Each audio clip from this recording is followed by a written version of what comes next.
ప్రజల్లో ఉన్న సందేహాలనే కేసీఆర్ కు రాసిన లేఖలో కవిత అడిగారని మంత్రి పొన్నం అన్నారు. బీఆర్ఎస్ బీజేపీ పొత్తుపై కాంగ్రెస్ మొదటి నుంచి చెబుతూనే ఉంది అన్నారు.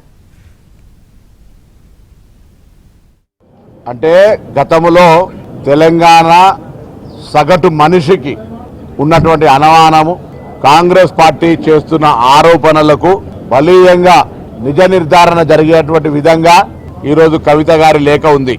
కవిత గారు అడిగిన ప్రశ్ననే కాంగ్రెస్ పార్టీ టీఆర్ఎస్ లోని కొంతమంది కూడా ఎందుకు భారతీయ జనతా పార్టీతో స్నేహపూర్వకంగా ఉంటా ఉన్నారు, గత 10 సంవత్సరాలు కేంద్రంలో బీజేపీ, రాష్ట్రంలో టీఆర్ఎస్ పార్టీ ఉన్నప్పుడు వారితో స్నేహపూర్వకంగా ఎందుకు ఉన్నారు, ఇది మంచిది కాదు కదా, ఇంత పెద్ద ఎత్తున కేంద్రము రాష్ట్రానికి అన్యాయం చేస్తుంటే కూడా లేదా దేశవ్యాప్తంగా భారతీయ జనతా పార్టీ చేస్తున్నటువంటి తప్పులను అన్యాయాలను ఎందుకు ప్రశ్నిస్తలేరు కేసీఆర్ గారు అని కాంగ్రెస్ అడిగితే రాజకీయం అన్నారు.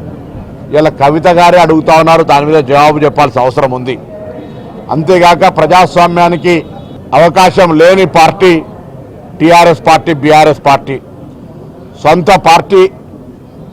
పార్టీ అధ్యక్షుని కూతురే ఒక సామాన్యుని కార్యకర్తలకు జరుగుతున్న అంశం మీద సామాన్య కార్యకర్తలకు కలవడం లేదు, ప్రజలకు అందుబాటులో ఉండడం లేదు, కార్యకర్తల కష్ట సుఖాల్లో పాలు పంచుకోవడం లేదు.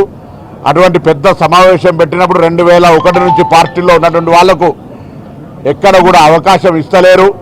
అటువంటి వాళ్ళకు అవకాశం ఇవ్వాలి.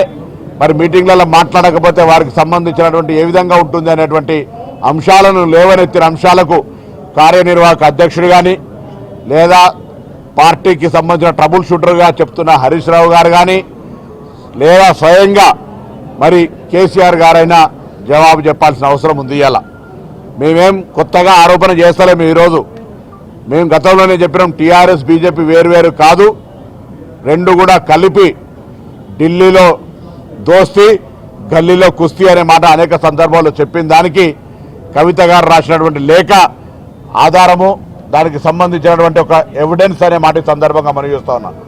అదేవిధంగా భారతీయ జనతా పార్టీకి సంబంధించిన నాయకత్వం కూడా ఇందుకు సంబంధించి స్పందించాల్సిన అవసరం ఉంది.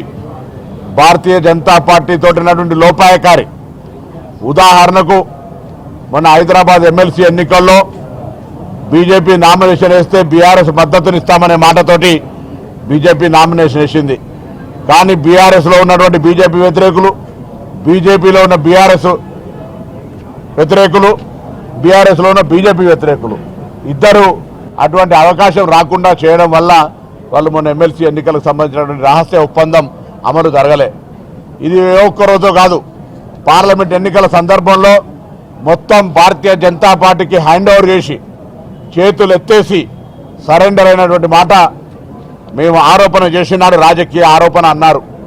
ఇలా నేరుగా కవిత గారే ఆ అంశాన్ని ప్రస్తావిస్తూ ఉన్నారు. ప్రజల్లో చులకన అవుతా ఉన్నాం, భారతీయ జనతా పార్టీ ప్రత్యామ్నాయం ఎదిగే సందర్భంలో భరాసాను మనమే సరెండర్ చేస్తూ ఉన్నామనేటువంటి మాట అడుగుతూ ఉన్నారు. దీని మీద అటు భారతీయ జనతా పార్టీ నాయకత్వం ఇటు వీళ్ళు కూడా స్పందించాలి.